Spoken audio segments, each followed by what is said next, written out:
Meu nome é Sara, tenho 32 anos, e durante muito tempo eu achei que era mais inteligente do que todo mundo ao meu redor. Eu acreditava que conseguia controlar meu casamento, minhas aventuras, meus segredos e até as consequências das minhas decisões. Eu achava que Caio, meu marido, era um homem quieto, previsível e fácil de enganar. Hoje eu sei que eu nunca entendi quem ele realmente era. Conheci Caio quando eu tinha 24 anos. Ele tinha 34 e servia no exército havia quase uma década. Não era um homem de guerra, nem alguém que vivia contando histórias de heroísmo. Trabalhava em uma área técnica, ligada a planejamento, segurança e logística. Era disciplinado, observador e tinha uma calma que, naquela época, eu confundia com fraqueza. Nós nos conhecemos no aniversário de uma prima minha, numa noite fria em Curitiba. Enquanto todo mundo bebia, ria alto e dançava, Caio estava perto da varanda com um copo de refrigerante na mão. Disse que nunca bebia quando precisava dirigir. Parecia distante, mas quando começou a conversar comigo, foi diferente. Ele não tentou me impressionar, não falou de dinheiro, não inventou histórias para parecer importante. Perguntou sobre meus sonhos e realmente escutou as respostas. Eu contei que queria uma casa bonita, com janelas grandes, um jardim, uma cozinha clara e crianças correndo pelo corredor. Ele sorriu e disse que também sonhava com uma vida tranquila, sem malas prontas, ordens de última hora e despedidas. Começamos a sair poucos dias depois. Tudo aconteceu muito rápido. Em menos de um mês, eu já passava quase todos os fins de semana no apartamento dele. Em menos de 6 meses, Caio falava sobre casamento. Mas ele sempre fazia um aviso, queria esperar até encerrar a carreira militar. Dizia que uma vida ao lado de alguém ligado ao exército exigia paciência, porque existiam períodos de viagem, treinamentos longos e dias em que ele não conseguiria nem ligar. Ele dizia que eu merecia alguém presente. Eu dizia que não precisava de ninguém além dele. Chorava quando ele falava em esperar. Dizia que o amava, que a distância não importava, que nossa relação era forte. Insisti tanto que ele acabou cedendo. Nós nos casamos em uma cerimônia pequena, numa chácara perto de São José dos Pinhais. Minha mãe chorou durante a cerimônia inteira. O pai de Caio apertou a mão dele e disse que estava orgulhoso. Eu usava um vestido simples, branco, e tinha certeza de que estava começando a vida que sempre sonhei. Nos primeiros meses, fomos felizes. Caio ainda estava concluindo seus últimos compromissos no exército antes de entrar em uma empresa privada que trabalhava com análise de risco, logística e operações comerciais. Nós alugamos uma casa modesta, compramos móveis usados e passávamos as noites fazendo planos. Falávamos sobre viajar para o litoral, guardar dinheiro, comprar uma casa e ter filhos. Eu dizia que queria 2. Caio dizia que queria 3, porque uma casa silenciosa demais o deixava triste. Parecíamos um casal perfeito. Então, no começo de setembro, Caio recebeu uma ligação que mudou tudo. Um treinamento internacional, que deveria acontecer meses depois, foi antecipado. Como ele ainda tinha obrigações pendentes com sua antiga unidade, precisaria passar quase 3 meses fora do Brasil. Não era uma missão de combate, nem algo que colocasse sua vida em perigo, mas seria uma viagem longa, em outro continente, com horários instáveis e pouco contato. Caio ficou irritado. Ele estava contando os dias para encerrar aquela fase e começar uma rotina normal comigo. Mas não podia recusar sem prejudicar pessoas que haviam confiado nele. Naquela noite, ele sentou ao meu lado na sala, segurou minhas mãos e disse que voltaria antes do Natal. Prometeu que seria apenas mais uma despedida. Eu chorei, abracei Caio e disse que esperaria por ele. Naquele momento, eu realmente acreditava que conseguiria. Nos primeiros dias depois que ele partiu, a casa parecia grande demais. Eu deixava a televisão ligada até tarde porque não suportava o silêncio. Caio mandava mensagens quando podia. Perguntava se eu estava comendo bem, se eu tinha visitado minha mãe e se estava cuidando do nosso cachorro, Bento. Eu respondia que sentia saudade, que o amava e que contava os dias para ele voltar. Mandava fotos da chuva na janela, do cachorro dormindo no sofá, da minha cama vazia. Fazia parecer que eu era uma esposa fiel, triste e solitária. Mas a saudade começou a mudar. Primeiro virou tédio. Depois, irritação. E, em vez de enfrentar a minha própria insatisfação, eu procurei distrações. Comecei a sair mais com amigas, a passar horas em shoppings, a ir a bares e restaurantes sem necessidade. Eu dizia a mim mesma que precisava ocupar a cabeça. Mas, no fundo, eu queria sentir que ainda era desejada. Queria que alguém me olhasse como Caio olhava no começo, antes que o trabalho, as preocupações e a rotina ocupassem tanto espaço entre nós. Em uma tarde chuvosa, meu carro parou numa rua lateral perto de um posto de gasolina. O motor falhou, o painel acendeu e eu fiquei desesperada. Meu celular estava quase sem bateria e havia poucos carros passando. Tentei ligar para uma oficina, mas a chamada caiu. Fiquei do lado de fora, olhando para o carro como se ele fosse se consertar sozinho. Foi quando um homem em uma motocicleta reduziu a velocidade e parou perto de mim. Ele tirou o capacete, passou a mão pelo cabelo escuro e perguntou se eu precisava de ajuda. O nome dele era Murilo. Tinha um jeito descontraído, um sorriso bonito e uma voz calma. Disse que entendia um pouco de carros e tentou olhar o motor, mas percebeu que eu precisaria de ajuda profissional. Ele me levou até o posto mais próximo, emprestou o telefone e ficou comigo até o guincho chegar. Enquanto esperávamos, conversamos. Murilo era fotógrafo e estava viajando pelo sul do Brasil para um projeto pessoal. Ficaria alguns dias em Curitiba antes de seguir para Florianópolis. Eu contei que era casada. Disse que meu marido estava fora do país por causa do exército. Murilo perguntou se eu sentia falta dele. Eu ri sem graça e respondi que sim, mas que era difícil passar tanto tempo sozinha. Ele me olhou de um jeito que me fez sentir vulnerável. Disse que eu parecia triste e que ninguém deveria se sentir abandonada. Quando o guincho chegou, eu deveria ter agradecido e ido embora. Em vez disso, convidei Murilo para tomar um café. Eu disse que era apenas uma forma de agradecer pela ajuda. O café virou almoço. O almoço aconteceu em um restaurante pequeno no centro, onde ficamos sentados por quase 2 horas. Murilo era engraçado, inteligente, falava sobre lugares que tinha visitado e fazia perguntas que me deixavam confortável. Ele não conhecia Caio, não conhecia minha família e não sabia nada da minha vida além do que eu escolhia contar. Ao lado dele, eu não era esposa, não era dona de casa e não era a mulher que passava noites esperando mensagens. Eu era apenas Sara, uma mulher que alguém estava ouvindo. Quando o almoço terminou, Murilo me acompanhou até o carro. Perguntou se eu queria que ele fosse embora. Eu deveria ter dito sim. Eu deveria ter entrado no carro e voltado para casa. Mas convidei Murilo para tomar café na minha casa antes de ele seguir viagem. Foi a primeira mentira que contei sem sentir culpa. Ele entrou, viu as fotos de Caio na estante, viu nossas alianças e viu a vida que eu tinha construído. Mesmo assim, ficou. Conversamos mais um pouco. Depois ele me beijou. Eu não o afastei. Não pensei em Caio, no aeroporto ou nas promessas que fiz. Apenas deixei acontecer. Murilo ficou comigo durante 2 dias. Eu desliguei o celular várias vezes, inventei desculpas para minhas amigas e passei aquele fim de semana fingindo que minha vida real não existia. Eu dizia que seria uma aventura sem importância, que Caio jamais descobriria e que Murilo voltaria para a estrada. No domingo à noite, ele foi embora. Me beijou na porta, disse que eu era especial e pediu meu número. Eu dei, mas nunca respondi às mensagens. Achei que, apagando conversas e evitando lembranças, aquilo deixaria de existir. Mas os erros não desaparecem quando apagamos mensagens. Eles ficam dentro da gente, esperando uma chance de voltar. Caio retornou no início de dezembro, exatamente como havia prometido. Quando o vi saindo pelo portão do aeroporto, procurando meu rosto entre as pessoas, eu senti uma culpa tão forte que quase chorei. Ele me abraçou, beijou minha testa e disse que finalmente estava em casa. Trouxe pequenos presentes para mim, para minha mãe e até um brinquedo para Bento. No carro, segurou minha mão o caminho inteiro.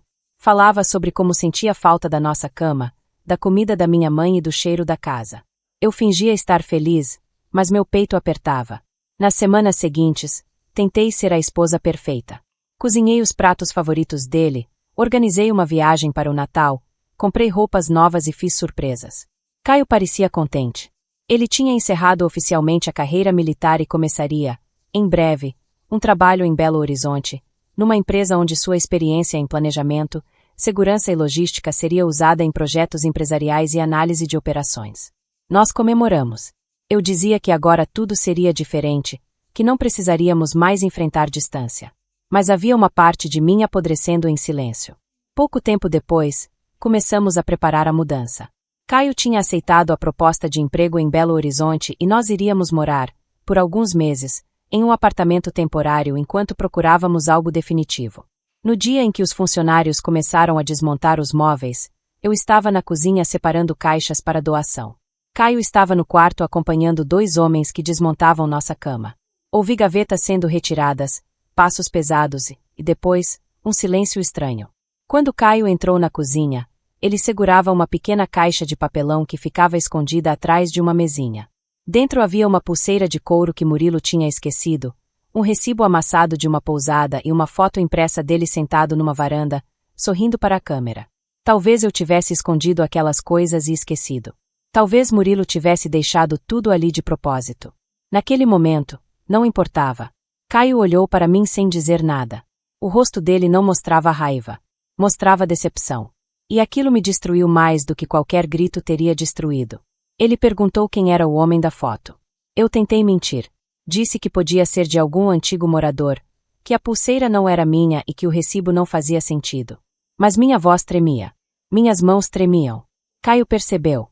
Então repetiu, mais baixo. Quem é ele, Sara?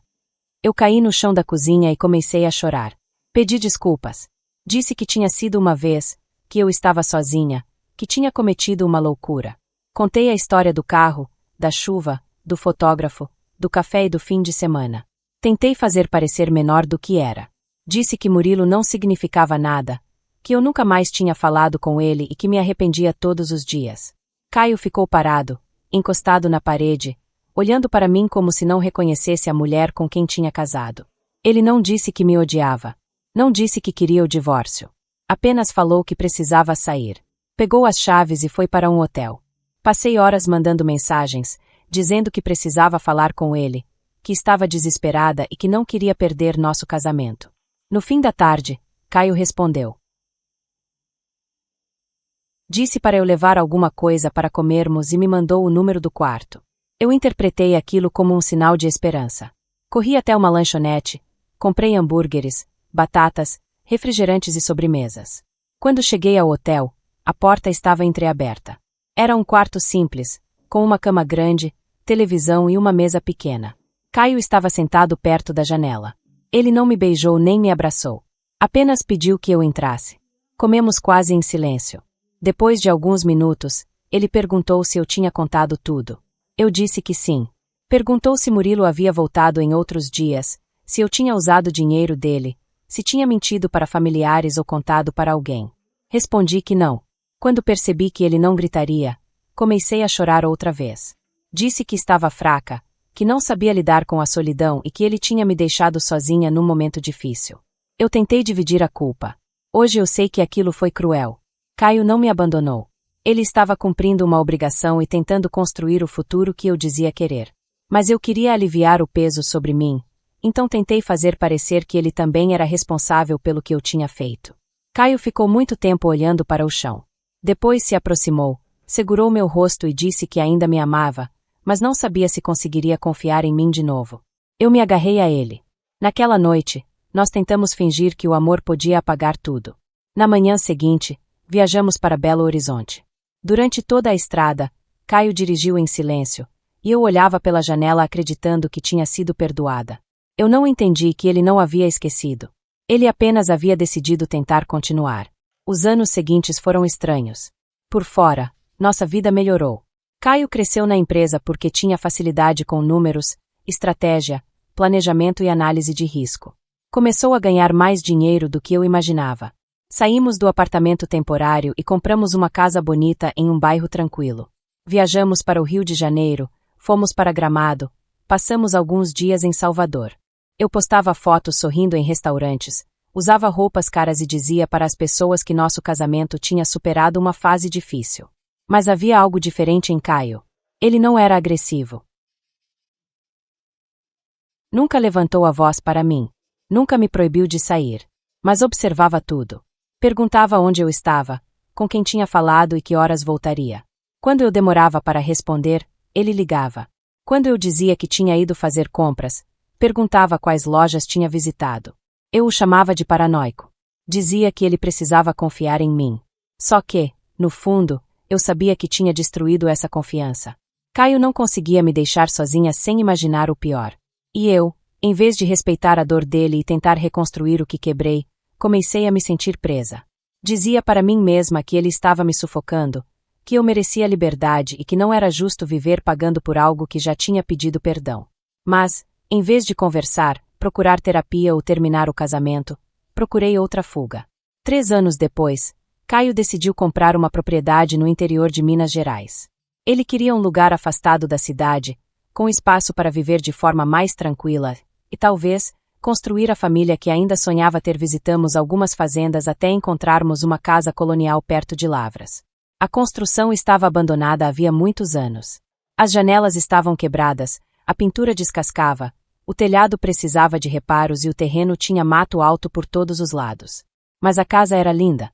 Tinha uma varanda enorme, escada de madeira, quartos amplos e uma vista que parecia saída de filme. Eu me apaixonei no mesmo instante. Caio perguntou se eu achava que valia a pena. Eu disse que sim. Disse que aquele poderia ser o lugar onde criaríamos nossos filhos. Ele sorriu quando ouviu isso. Talvez ainda acreditasse em mim. Talvez ainda acreditasse que eu era capaz de ser a mulher que prometia ser. Compramos a propriedade. A reforma seria cara, mas Caio dizia que tínhamos condições. Contratamos uma empresa especializada em restaurar casas antigas. O responsável pelo projeto se chamava Rafael Nogueira. Ele tinha 41 anos, era divorciado, experiente e tinha uma presença que chamava a atenção. Rafael era muito diferente de Caio. Caio era fechado, calculista e silencioso. Rafael era expansivo, confiante e brincalhão. Ele elogiava minhas roupas, perguntava se eu estava cansada e dizia que eu tinha bom gosto. No começo, eu não via maldade.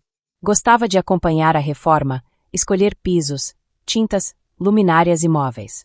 Pedi a Caio que instalasse um pequeno escritório no terreno para eu acompanhar contratos, pagamentos e fornecedores. Disse que queria ajudar e controlar os gastos. Caio concordou.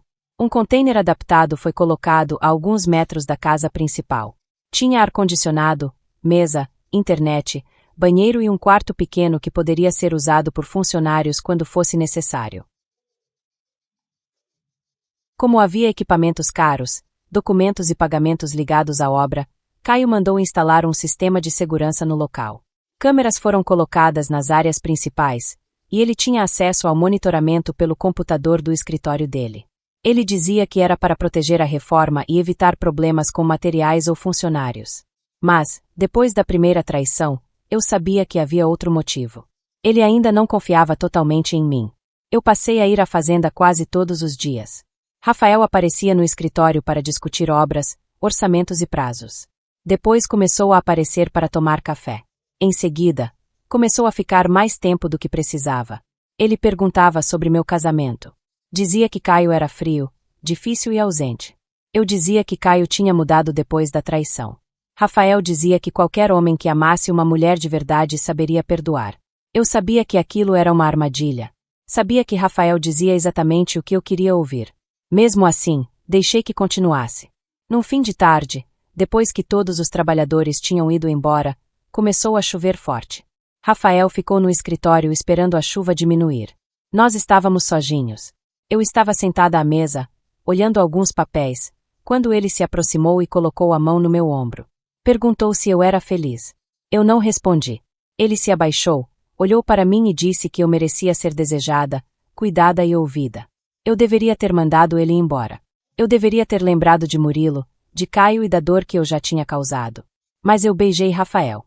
Foi assim que tudo começou outra vez. No início, eu dizia que seria apenas uma aventura. Dizia que eu controlaria a situação. Rafael e eu nos encontrávamos escondidos no escritório, em pousadas de cidades próximas, algumas vezes, em apartamentos alugados por poucas horas. Eu inventava reuniões com fornecedores, visitas a lojas de móveis e compromissos com arquitetos. Caio acreditava em mim, ou fingia acreditar. Ele continuava me tratando bem. Levava flores para casa, falava sobre a reforma e perguntava quais cores eu queria nos quartos. À noite, quando ele dormia ao meu lado, eu trocava mensagens com Rafael no banheiro. Dizia que sentia saudade. Dizia que meu casamento estava morto. Dizia que não sabia quanto tempo ainda conseguiria fingir. Rafael começou a dizer que eu deveria deixar Caio. No começo, eu ri. Disse que não era simples. Havia dinheiro, a casa, contratos, família e a propriedade em reforma. Rafael dizia que não precisava ser complicado. Falava que Caio tinha investimentos, seguros e patrimônio. Dizia que, se Caio saísse de cena, eu poderia vender a fazenda depois da reforma e nós poderíamos começar uma vida nova. Quando ele falou isso pela primeira vez, eu fiquei assustada. Perguntei se ele estava louco. Rafael sorriu e disse que estava apenas pensando em possibilidades. Nos dias seguintes, tentei esquecer aquela conversa. Mas as palavras ficaram na minha cabeça. Comecei a reparar em tudo que Caio tinha: o carro, os investimentos, a casa, a fazenda, os seguros e as contas. Comecei a imaginar como seria viver sem precisar mentir, sem precisar esperar e sem precisar dar explicações. Aos poucos, uma ideia que deveria me causar horror virou uma fantasia perigosa. Rafael dizia que conhecia pessoas capazes de resolver problemas. Nunca explicava detalhes. Nunca dizia nomes. Apenas falava que existiam homens que fariam qualquer coisa por dinheiro. Eu não queria ouvir, mas continuava ouvindo. Em algumas conversas, eu dizia que Caio poderia sofrer um acidente numa viagem. Em outras, dizia que um assalto poderia parecer real. Rafael respondia que seria necessário um plano perfeito. Nós falávamos baixo, como se falar baixo pudesse tornar aquilo menos monstruoso. Eu não percebia que Caio estava vendo tudo. Nos primeiros meses, ele assistiu às câmeras apenas algumas vezes. Mais tarde, ele disse que queria provar para si mesmo que estava sendo injusto, que eu tinha mudado e que precisava parar de desconfiar. Mas um dia ele viu Rafael tocando meu rosto. Depois viu o beijo. Depois viu nós dois entrando no pequeno quarto do escritório. Em vez de me confrontar, Caio continuou observando. Talvez ainda tivesse esperança de que fosse um caso passageiro. Talvez ainda quisesse acreditar que eu não seria capaz de ir além. Mas então ele ouviu nossas conversas. Ouviu quando eu falei sobre dinheiro, sobre seguro e sobre a possibilidade de Caio morrer longe da fazenda. Ouviu quando Rafael sugeriu uma estrada, uma viagem ou um falso assalto. Ouviu quando eu respondi que ninguém desconfiaria de uma esposa triste. Naquele momento, Caio entendeu que eu não era apenas infiel. Eu era uma ameaça. Mesmo assim, ele não fez nada impulsivo. Caio era um homem treinado para agir com calma.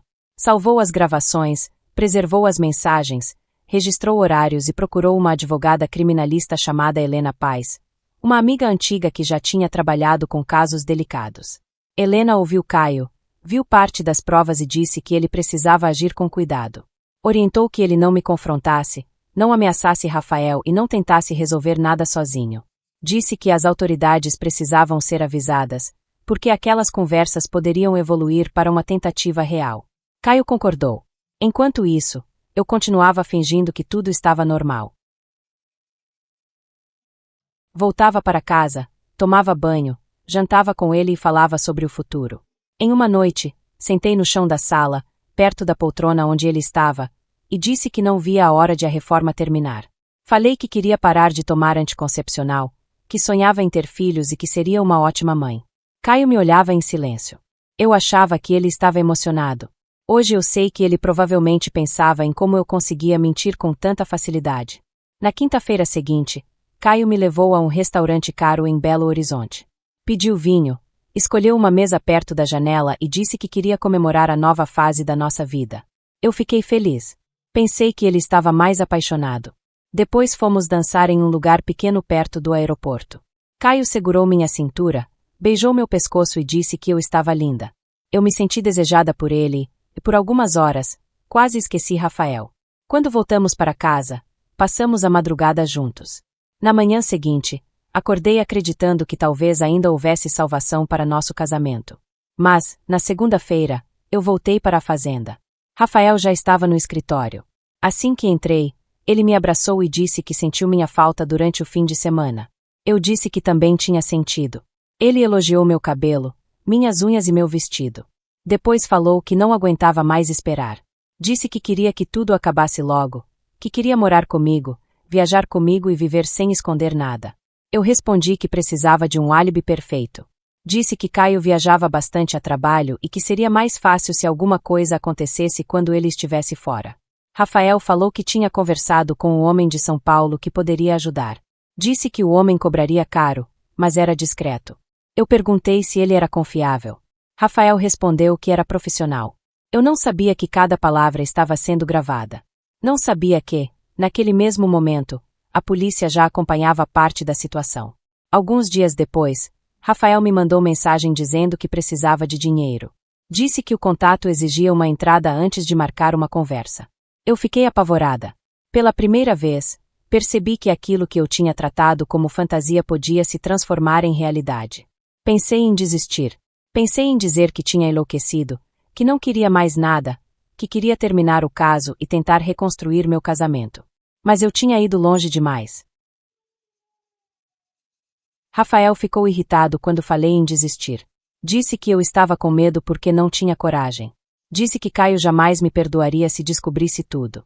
Disse que, se eu abandonasse o plano, ele poderia contar sobre nós. Eu me senti presa. Talvez eu estivesse realmente presa, mas fui eu que entrei naquela jaula. Marquei de encontrar Rafael em um posto na estrada, perto de uma cidade pequena. Eu levaria parte do dinheiro. Ele falaria com o homem que supostamente faria o serviço. Na manhã marcada, saí de casa dizendo a Caio que precisava escolher tecidos para as cortinas da fazenda. Ele me beijou na testa e desejou boa sorte. Eu lembro de ter olhado para ele antes de sair. Caio parecia calmo demais. Tinha uma expressão triste, mas não disse nada. Entrei no carro e dirigi por mais de 1 hora com o coração acelerado. Quando cheguei ao posto, Rafael já estava lá. Parecia nervoso, andava de um lado para o outro e olhava o celular sem parar. Entreguei o envelope com dinheiro. Ele colocou dentro de uma mochila e disse que o homem chegaria em poucos minutos. Eu perguntei se ainda dava tempo de voltar atrás. Rafael segurou meu braço com força e disse que não. Pouco depois, um homem usando camisa clara e boné se aproximou. Ele parecia comum demais. Não tinha aparência de criminoso e não falava como alguém perigoso. Rafael foi até ele e começou a conversar. Eu fiquei dentro do carro, tentando ouvir, mas a distância não permitia. Vi Rafael entregar o envelope. Vi o homem olhar dentro. Depois, em questão de segundos, carros surgiram de todos os lados. Viaturas, agentes e pessoas usando coletes. Rafael tentou correr. Eu gritei. Um policial abriu a porta do meu carro e mandou que eu colocasse as mãos no painel. Eu repetia que não sabia o que estava acontecendo. Dizia que era um engano, que eu não tinha feito nada. Mas eles sabiam. Tinham as gravações, as mensagens, o dinheiro e um informante trabalhando com a polícia. Rafael foi algemado diante de mim. Quando ele olhou para mim, havia medo nos olhos dele. Pela primeira vez, percebi que aquele homem confiante, que dizia ter todas as respostas, era tão covarde quanto eu. Na delegacia, fui interrogada durante horas. Tentei dizer que Rafael tinha me manipulado. Disse que ele fazia pressão, que eu nunca pretendia machucar Caio e que tudo não passava de palavras ditas em momentos de raiva. Os investigadores colocaram uma gravação para tocar. Era a minha voz. Eu dizia que seria melhor se Caio morresse longe, porque assim ninguém suspeitaria de mim. Minha própria voz me destruiu. Eu ouvi e senti vergonha, medo e nojo de mim mesma. Depois de muito tempo, permitiram que eu visse Caio. Ele estava em uma sala ao lado da advogada Helena. Vestia uma camisa branca e tinha olheiras profundas. Quando entrei, comecei a chorar. Chamei o nome dele. Pedi desculpas. Disse que não queria que nada acontecesse, que eu estava confusa e que Rafael tinha colocado ideias na minha cabeça. Caio me olhou por alguns segundos sem falar. Depois disse: Na primeira vez, Sara, eu achei que você tinha errado porque estava sozinha e fraca. Eu me culpei por ter te deixado. Agora eu entendi que você não estava apenas me traindo. Você estava escolhendo me destruir. Eu pedi que ele me perdoasse.